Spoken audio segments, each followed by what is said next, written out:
What's up internet, here we go again. Kali ini kita akan membahas alur sebuah film asal negeri Sakura yang berjudul menceritakan tentang sepasang kekasih yang harus terpisah karena urusan masa depan. Gadis bernama Miki ini pun berinisiatif untuk mendedikasikan diri untuk mengabdi di jalan yang lurus dengan menjadi seorang biarawati atau suster cuy. Tapi bangkainya di tempat pelatihannya itu doi malah jadi bulan-bulanan para pria hidung pelangi karena malah dikirim ke panti abal-abal. Lantas bagaimanakah cerita selengkapnya? Langsung aja kita masuk ke dalam alur ceritanya.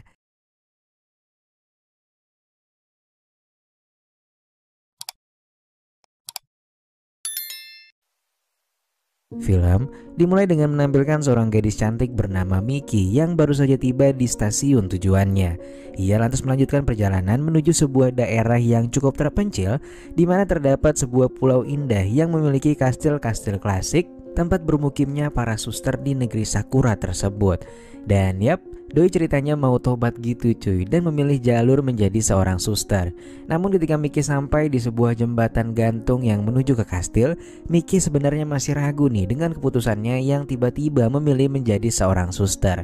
Tapi karena tujuannya itu adalah tujuan yang mulia, Miki tetap melangkahkan kakinya dan juga tekadnya untuk menjadi seorang suster. Lantas pada keesokan harinya Miki pun telah memakai jubah kebanggaan seorang suster dan akan mengemban tanggung jawab berat menjadi seorang pelayan jemaat di kastil maupun rumah ibadah. Ibu Teresia sebagai pimpinan di kastil tersebut sangat bangga melihat keinginan Miki menjadi suster. Ibu Teresia kemudian mendoakan Miki agar selalu bahagia dan sehat selalu. Sesaat kemudian Asami yang mewakili Ibu Teresia memperkenalkan Miki kepada suster-suster lainnya. Kemudian Noriko, salah satu suster senior di sana, sangat salut dan gembira melihat Miki yang sangat cantik ini memilih menjadi seorang pembakti. Melihat hal itu, Asami dan suster lainnya seperti agak tersinggung karena Noriko terkesan agak berlebihan terhadap Miki. Dan dari percakapan mereka, kita pun akhirnya tahu kalau Noriko ini merupakan sahabatnya Miki. Noriko pun memberikan sebuah kamar yang lengkap dan spesial untuk sahabatnya itu. Dan Miki pun sangat berterima kasih kepada Noriko yang telah menyambut kedatangannya dengan hangat. Malam harinya sebelum istirahat, Miki menggoreskan sebuah cerita tentang jalan hidupnya yang telah menjadi seorang suster. Namun tiba-tiba dia malah teringat Kumamoto, mantan kekasihnya semasa kuliah dulu, yang mana ternyata cara berpacaran mereka itu agak di luar nurul cuy. Mereka kerap kali melaksanakan perpusrengan duniawi, namun caranya yang sangat-sangat hardcore. Namun untungnya Miki segera sadar, lalu buru-buru membuang kenangan itu dan beranjak istirahat. Ketika tengah malam, Miki terbangun karena mimpi. Miki bermimpi bertemu dengan Kumamoto, mantan kekasihnya, dan dari mimpi itu membuat Miki menjadi benar-benar basah cuy apemnya. Saat itu juga Miki pun tersadar dan pada akhirnya ia pun segera memohon pengampunan dan menyesali kesalahan-kesalahannya di masa lalu. Miki sadar kalau seorang suster telah disumpah dan gak boleh memikirkan tentang kekasih. Keesokan harinya Miki pun bersiap untuk membersihkan diri. Namun ketika itu ia justru mendapati dua seniornya yang lagi ngadu mekanik cuy di pojokan sana. Hal ini pun membuat Miki jadi bingung, kok bisa-bisanya gitu di tempat yang suci ini mereka malah ngadu keong ya kan.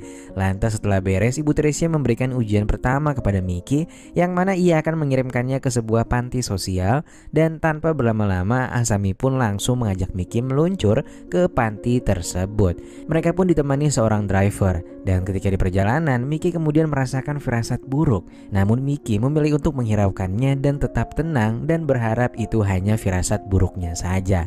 Lantas singkatnya setelah sampai di tempat tujuan, seorang pria bernama Hiroshi menyambut mereka dan berkenalan dengan Miki si suster junior. Kemudian Hiroshi memindahkan Miki ke panti sosial cabang miliknya dengan alasan di sana masyarakat lebih membutuhkan jasa dari Miki.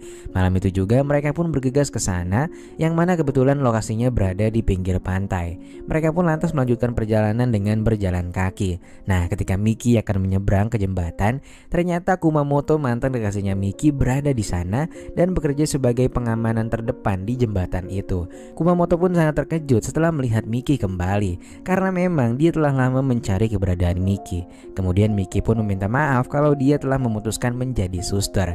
Nampaknya dulu Miki pernah berjanji kalau ia akan menjadi seorang PNS. Di sini Kumamoto seolah tak percaya dengan jubah yang dipakai Miki. Karena tak sanggup melihat Kumamoto, Miki pun segera berlari menghindari dari hadapan Kumamoto. Kumamoto sempat ingin mengajar Miki karena ingin memberitahu kalau Hiroshi dan teman-temannya adalah orang jahat yang hanya ingin memanfaatkannya.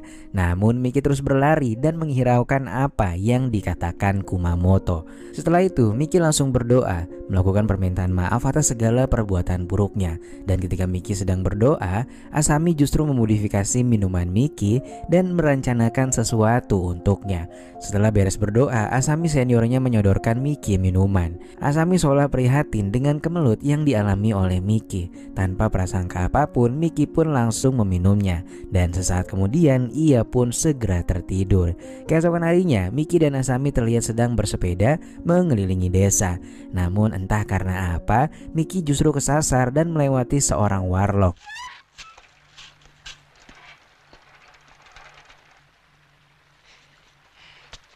僕と楽しいことして遊びません? Lantas kedua pemuda lainnya datang dan mereka langsung mentrondoli Miki. Tapi untungnya Miki berhasil lolos. Namun karena gak ada Google Maps, Miki pun berhasil ditemukan kembali dan ia pun langsung dipusreng oleh 3 warlock tersebut. Di sisi lain, Kumamoto kedatangan Asami dan ia pun bertanya kepada Asami tentang keberadaan Miki kekasihnya. Asami memberitahu kalau Miki baik-baik saja di dalam panti dan Asami meminta supaya Kumamoto jangan mengusiknya kembali. Kumamoto yang mendengar hal itu lantas merasa curiga dan berusaha menyelidiki Miki di panti abal-abal milik Hiroshi. Asami sebenarnya gak keberatan kalau Kumamoto ingin menyelidiki dan memastikan kalau Miki baik-baik saja di sana. Namun tentunya dengan sebuah syarat, yaitu Kumamoto harus menutup mata selama perjalanan menuju panti yang dimaksud.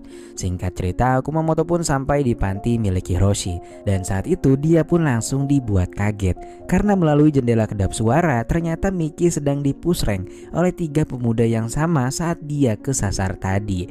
Kumamoto marah-marah dan meminta supaya Hiroshi mengeluarkan Miki, namun di sini Kumamoto justru dibuat gak berdaya karena penjagaan Hiroshi yang jauh lebih kuat. Pada akhirnya Kumamoto juga malah ditahan di panti tersebut. Hiroshi lantas memperlihatkan Miki melalui jendela dan menunjukkan kalau ia sudah memasangkan sebuah alat yang bisa membuat Miki bergetar pada bagian donatnya hanya melalui sebuah remote. Lantas sesaat kemudian ketika Hiroshi tengah lengah, Miki pun berhasil memecahkan kaca dan segera meloloskan diri dari panti tersebut. Ia pun segera bergegas dan memasuki sebuah pos yang berada di tengah hutan. Dari kejauhan Hiroshi pun melihatnya dan lantas kembali mengeluarkan remote saktinya tersebut. Di sisi lain ternyata pos itu dihuni oleh seorang pria. Lantas sesaat kemudian Miki pun kembali dibuat bergetar oleh Hiroshi. Pemuda itu tampak kebingungan. Yang mana pada akhirnya Asami pun masuk dan kembali membawa Miki menuju ke pantinya lagi. Hari demi hari berlalu, Miki pun terus dijadikan bahan mainan oleh Hiroshi si psikopat ini. Sampai suatu hari Miki dibawa dan dipertemukan kembali dengan Kumamoto di ruangan bawah tanahnya. Hiroshi kemudian datang dan membiarkan Kumamoto untuk berpusreng dengan Miki, tapi dengan cara yang benar-benar di luar nurul cuy. Pokoknya sampai yang digantung-gantung gitulah. Asami yang melihatnya rada cemburu karena Hiroshi juga turut sekelibet menikmati donat milik Miki. Akhirnya pada keesokan paginya, tanpa sepengetahuan siapapun, Asami yang merasa cemburu ini lantas mengeluarkan Miki serta Kumamoto dari panti mereka. Mereka berdua pun segera beranjak dari sana dan menelusuri hutan dengan sangat bersemangat. Sementara di sisi lain nampak Hiroshi yang langsung mengejar kepergian Miki dan Kumamoto. Namun dari dalam mobil, Asami yang tak ingin Miki kembali akhirnya memilih untuk menutup mata si supir dan pada akhirnya kecelakaan pun tak bisa terhindarkan. Dan setelah itu filmnya pun tamat.